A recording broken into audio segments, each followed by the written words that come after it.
we are on to book number 6 for 2020 that I read. This is the second book of February, so that's why there's that number 2 on there. I kind of broke them down month by month a little bit, but we're going to get started on this one.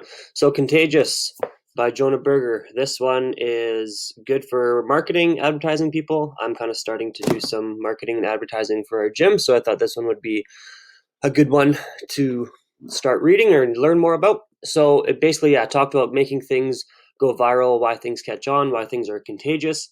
In the beginning of the book, it talks about how word of mouth is actually probably still one of the best sources of spreading messages and getting things out there. Only 7% they estimate is actually coming from what is shared online. And most of it is actually being talked about in person still, which is pretty crazy. And this book is actually fairly recent. This book was published in 2018, 2017, 2013. Never mind. That's a little while ago. So it's probably up a little bit now. Social media has definitely gained some traction, but it still highlights the importance of how big word of mouth still is. So he says that virality is based on 6 main principles. He calls them STEPS. It's just an easy acronym for you to remember these by. So social currency, triggers, emotion, public, practical value, and stories. So what do they all mean? First principle is social currency. So we like to talk about things that make us look smart or cool. You don't want to say something that sounds stupid, right? So we first of all try to find inner remarkability. So what he means by that is something that, like it says, within the product or within your idea is truly remarkable. So he used the example of BlendTech, which was basically a blender that claimed that it could blend anything. And then they actually started showing videos of them blending almost anything, right? So that in and of itself is pretty remarkable. People find that interesting. They want to share that. They want that blender because if it can blend golf balls, for example, it's probably going to be able to blend your ice cubes. Second thing he talked about there in regards to social currency was you want to make people feel like insiders. And so we use the example of this bar. It's called Please Don't Tell, ironically. It's really, really cool. Cool idea. Like, you know how Clark Kent steps into a phone booth and turns into Superman. This is a bar where someone steps into a phone booth. They dial an old rotary phone, and if they have a reservation, they get in, and as soon as they're allowed into the door, the phone booth there's a door behind the phone booth that kind of slides across, and you're able to enter into this bar, which is really, really cool. And then after you're done your night at the bar, or you're done your food, your drinks, and everything like that, the waiter will come up to you and give you a card that says, "Please don't tell." So it's kind of like, it makes you feel like you're an insider. You're on the inside of this little group or this community. The third thing was talking about leveraging game mechanics, and airlines have actually done this really, really well. So you're creating a point system, and you always want to get to that next level, so to speak. All the different apps and games on your phone utilize this as well. But if your idea or message can get game mechanics into it somehow, because people want to see how they're doing, and they want to see how they're doing compared to other people. So that's a really powerful way to get things spreading as well. Second point is about triggers, principle number 2. So here is it's about like setting up your environment in a way that people are going to start talking about your message or your product. So people will talk about whatever comes to mind. And then you're trying to create the environment into where that product or your service is being talked about and triggered by that environment.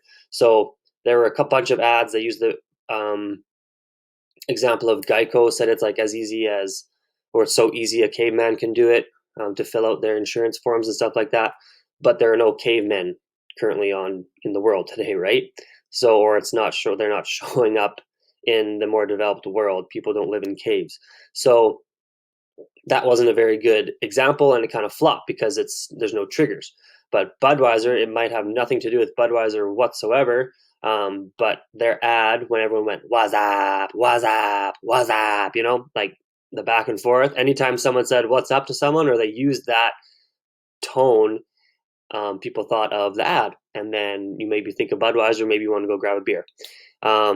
Kit Kat and coffee. So this brilliant person came up with the idea of, right, have a break, have a Kit Kat. What's associated with break time at work? Coffee. So then she mashed those two together, and now every time people had coffee at their coffee break, they thought about Kit Kat, or were more likely to think about Kit Kat. Principle number 3 is all about emotion. So basically, when we care about something truly, we want to share it and tell other people about it. So some emotions increase sharing and some don't, or some might even decrease sharing. Um, Sharing can be increased, like I say there, by both positive and negative emotions, but it all comes down to arousal. So if you really care about it, right, you're stimulated, you're aroused, it kind of builds you up or boils you up with excitement or negativity like anger or anxiety, those examples below. That's what's going to make people share. So it could be either positive or negative, but it all comes down to this word right there, making people aroused and kind of fired up. Principle number 4 was making things public. So if there's something that's a little bit more private, you want to make it more observable and bring it out so that people can imitate it or remember it a little bit better, especially for things that aren't normally easily talked about or aren't easy to talk about. So basically what Movember did with their mustaches, right? Men's health and everything like that isn't something that is talked about very much, or men don't feel like they can talk about it. But what the mustache did, people growing out their mustaches in the month of November, kind of helped bring more awareness to it and made it more public. You could see the mustache, and then maybe you start thinking about men's health, or you start talking about it a little bit more. And that foundation has done some great things. Another thing is branding. I mean, you probably understand by now how or how big branding is. You can have basically the exact same headphones, and one has an Apple logo on it, and one doesn't have anything on it, right? And you're going to pay a lot more for those Apple set of headphones without even considering maybe the other brand or the other company.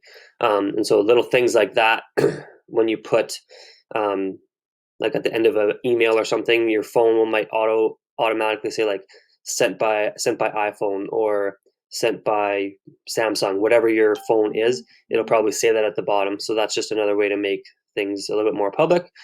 And then they used the example of Livestrong wristbands, which was something that Nike put out to support, I guess, Lance Armstrong in his cancer journey. There's been some other things that came out on him since then, obviously, but this was a great way of creating what they call behavioral residue. So they sold a bunch of these at the start, and then people kept wearing them. They chose yellow because it was a very gender neutral color. It's a positive color. But they sold out of all these bands, but people kept wearing them, right? So even after maybe the initial surge has gone on, people are still wearing these wristbands and people are still talking about it because they're reminded, comes back to triggers maybe a little bit too, but they're reminded that of the issue because of these wristbands that they had. And then the last thing you talked about was if you want people to stop doing something, then you want to make the public more private and focus on what you want them to do. So use this example of somebody had owned a lumber yard and a bunch of people were stealing from this lumber yard, and he did a couple different signs, and the first sign had the phrasing of lots of people have stolen from here before, please don't do that because you're potentially ruining the integrity of the forest or whatever. But that encouraged people to steal more because they're like, oh, a bunch of other people have done it, I can do it too. And then he changed the sign up to say, please preserve please preserve the integrity of the forest by remaining out of these grounds or whatever. So he changed it and created it into a more positive and told people what he wanted them to do. He wanted them to preserve the forest, right? Not telling them that they can't steal. Number 5, practical value. So we want to offer value to people. This comes up in so many books that I've been reading, actually. It's all about value, value, value. You need to be helping people. So your idea needs to do that. So these are some main ways to help people right now, or these are the ones that get a lot of traction. You want to save people time, save people money, and improve their health. Those are some of the big things right now. People care about those things.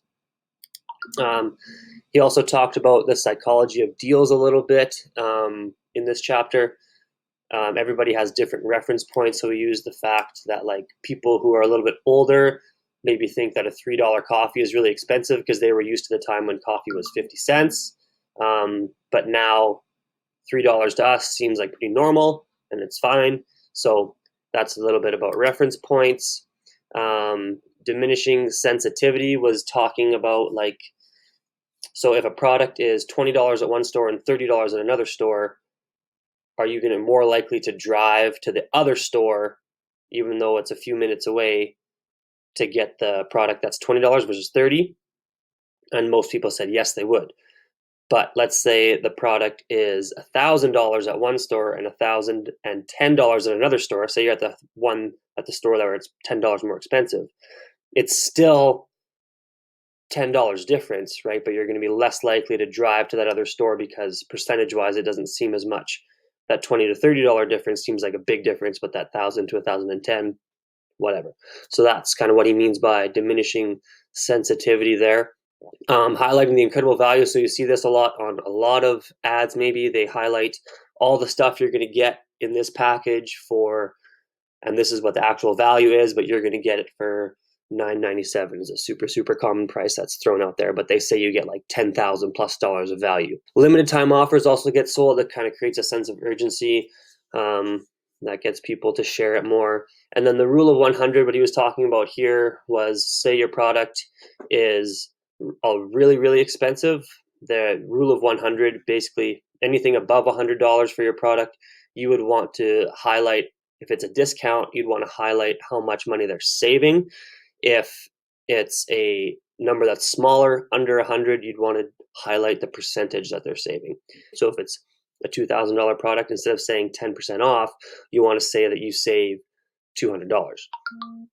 Whereas if it's a product that's under $100, you'd want to highlight the percentage off, because $2 off of $20 doesn't seem like that much, but 10% maybe seems like a lot more. And then the last chapter was principle number 6, talking about stories, about how people have been telling stories for thousands and thousands of years, all the way back to, Trojan horse is a super old story, but people still talk about it, and they talk about the underlying message that is within that story. Stories always carry things. They carry a lesson, a moral information, or some sort of take-home message, and your goal is to create a story with your kind of idea or product embedded into it.